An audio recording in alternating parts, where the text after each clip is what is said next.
ఆంధ్రప్రదేశ్ రాష్ట్రంలో ఎలక్షన్లు అయిపోయిన సంధి టీడీపీ జనసేన బీజేపీ పార్టీలు జోరు చూపిస్తున్నాయనే చెప్పాలి.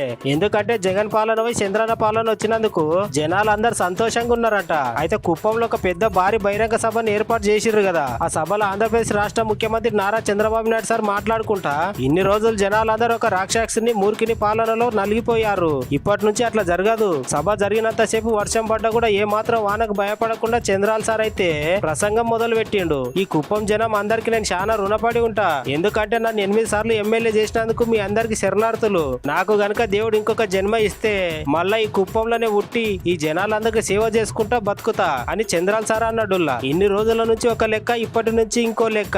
ఆంధ్రప్రదేశ్ రాష్ట్ర భవిష్యత్తుని తిరిగి రాయబోతున్నాం. బడుగు బలహీన వర్గాల మహిళలకు ప్రాధాన్యత, 17 మందికి సీట్లు ఇచ్చినాం. వెనుకబడిన వర్గాలే నా సామాజిక వర్గం. 5 సంవత్సరాలలో అభివృద్ధిని పరుగులు పెట్టిస్తాం. గ్రామ సభలు పెట్టి జనాల సమస్యలను తెలుసుకుంటాం. ఎన్టీఆర్ సుజల పథకం కింద